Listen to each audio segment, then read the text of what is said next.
দেব যখন আক্রমণ করে, যিনি তৃণমূলকে আক্রমণ করেন, মমতা বন্দ্যোপাধ্যায়কে আক্রমণ করেন, অভিষেক বন্দ্যোপাধ্যায়কে আক্রমণ করেন, মিঠুন চক্রবর্তী, দেব যখন তাকে বাবার মতো কিডনি দিতে পারি গার্জেন, তখন কুইজ মাস্টার জেগে ওঠেন না, বা কুইজ মাস্টারের পেছনের পরিচালকরা জেগে ওঠেন।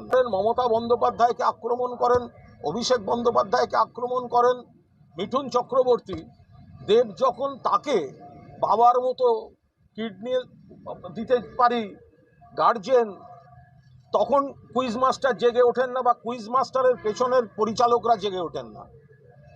তো আমি কোন ইয়েটা করেছি? সারা বাংলা তৃণমূল কংগ্রেস কর্মীরা সাক্ষী যে আমি সারা বাংলায় যেখানে দল দায়িত্ব দিচ্ছে, বিজেপি, সিপিএম, কংগ্রেস, আমার থেকে বোধহয় আক্রমণাত্মক এবং কটু কথা আর কে বলেন সে আপনারাই বলতে পারবেন। আমাকে অগ্নি পরীক্ষা দিতে হবে? আজকে কি তৃণমূল কংগ্রেসের যারা লড়াকু কর্মী তাদেরকে কি রোজ অগ্নি পরীক্ষা দিতে হবে? যে আজকে আমি অমুক জায়গায় অমুকের সঙ্গে দেখা হয়ে গেলে আমার রাজনৈতিক পরিচয় নিয়ে প্রশ্ন উঠে যাবে? এসব কি কথাবার্তা? এ হয় নাকি কখনো? কিন্তু আমি তৃণমূল কংগ্রেসের কর্মী, আমি তৃণমূল কংগ্রেসের সৈনিক, আমি সেভাবেই নিজেকে দেখে এসেছি। আমি দেখব, ফলে আমি নিজেই যেখানে আমার টুইটার হ্যান্ডেলে মুখপাত্র বা সাধারণ সম্পাদক ব্যবহার করছিলাম না, অনেক আগে সরিয়ে নিয়েছি। তো ফলে তারপরে কে কি প্রেস রিলিজ দিল সে আমি কি করব বলুন? পরীক্ষা দিতে হচ্ছে, অগ্নি পরীক্ষার কথা বলছেন, অগ্নি পরীক্ষা দিতে হচ্ছে। তাহলে কি দাঁড়ায়? আমি গতকাল রাতেও খড়গপুরে মিটিং করে এসেছি, আরও অনেকে যারা মিটিং করছেন বিভিন্ন জায়গায় তাদের সঙ্গে মিটিং করছে। আজকেই আমার বিকেলের পর থেকে আমি কৃতজ্ঞ সারা বাংলার তৃণমূল কংগ্রেসের নেতাকর্মীদের কাছে। আমার হোয়াটসঅ্যাপ উপচে গিয়েছে, কারণ তারা তৃণমূল কংগ্রেস মানে শুধু তো যারা বসে বক্তৃতা করছি তারা নয়, যারা গ্রামে গঞ্জে দেওয়াল লিখছে, পোস্টার মারছে, মাটিতে দাঁড়িয়ে বিজেপি, সিপিএম, কংগ্রেসের সঙ্গে লড়ছে। আজকে আমি ব্রাত্য বসু সাক্ষী, ছুটে গিয়ে তাপস রায়কে বুঝিয়েছিলাম যে তাপসদা দল ছেড়ো না, দল ছেড়ো না, দল ছেড়ো না। সেটা মিথ্যা হয়ে যাবে। একদিন একটা রক্তদান শিবিরে দেখা হয়েছে বলে আমি তো বলছি তাপসদা ভালো নেতা বলেই তো তাকে বোঝাতে গেছিলাম, কিন্তু একটা অন্য দলে চলে গিয়েছেন। এটা রাজনৈতিক লড়াই। আমাদের দলের প্রার্থী সুদীপ বন্দ্যোপাধ্যায়, আমি সেখানে দাঁড়িয়ে আমি তো সেটাও বলেছি আমাদের দলের প্রার্থীর নাম মমতা বন্দ্যোপাধ্যায়ের, প্রার্থীর নাম অভিষেকের, প্রার্থীর নাম সুদীপ বন্দ্যোপাধ্যায়। এর থেকে বেশি আমি কি করব? আমি ওখানে কি গোঁতাগুতি করবো না? একটা বিষয় সেটা হচ্ছে যে কুইজ মাস্টারের পেছনে পরিচালকরা থাকতে পারে, আপনি আশঙ্কা প্রকাশ করেন। এই পরিচালকরা কারা? দলের শীর্ষ নেতৃত্ব হবেন পারবো না, কারণ আমি আজ কারুর সম্পর্কে কোনো মন্তব্য করিনি। আমি আজকে উত্তর কলকাতার 38 নম্বর ওয়ার্ডে একটি রক্তদান শিবিরে গেছিলাম। আমি আবার বলছি, অগ্নিবীণা ক্লাবের অনুষ্ঠান।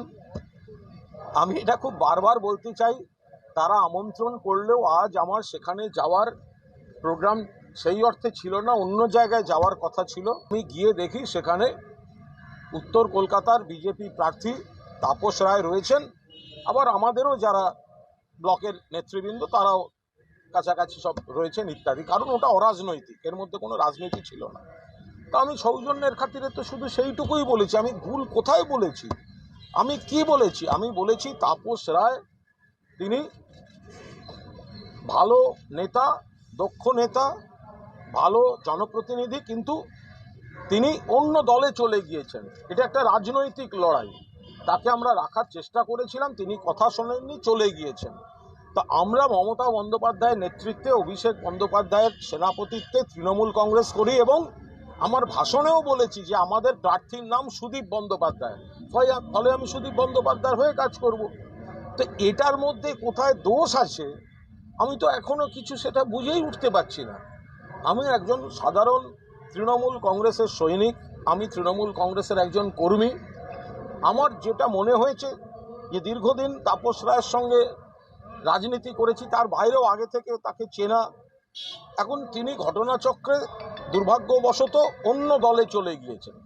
তো আমি রক্তদান শিবিরে গিয়ে কি তার সঙ্গে মারামারি করব?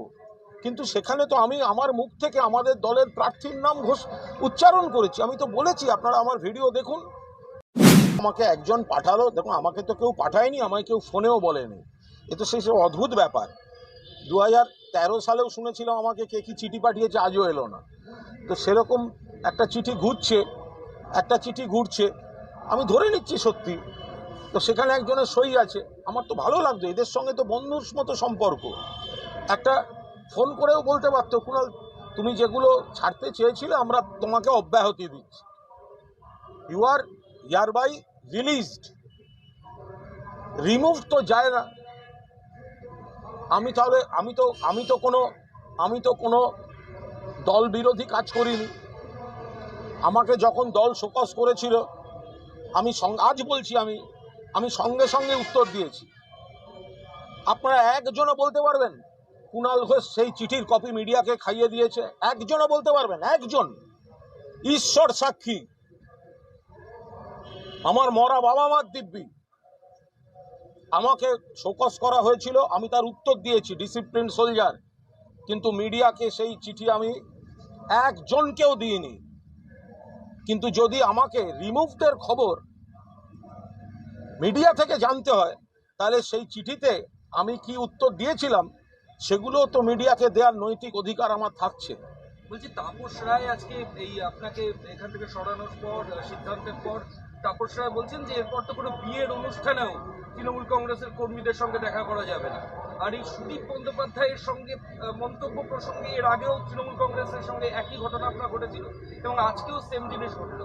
এবং সেই প্রসঙ্গে তাপস রায় বলছেন যে সুদীপ প্রত্যেকটা ঘটনার পর কোনো একটা জায়গায় কাঁদে এবং তারপর এই আউটকাম দেখা যায়, যেটা ঘটনাচক্রে অন্য কোনো নেতার সাথে দেখা যায় না। দেখুন, তাপস রায় তাঁর বক্তব্য বলেছেন, ফলে তিনি তাঁর অভিজ্ঞতা থেকে যা মনে হয়েছে বলেছেন, আমি তার উপর কি মন্তব্য করব? আমি বেসিক্যালি 42টার মধ্যে আমরা যাতে জিতি সেই জন্য গলা ফাটিয়ে প্রচার করে চলেছি এবং সবাই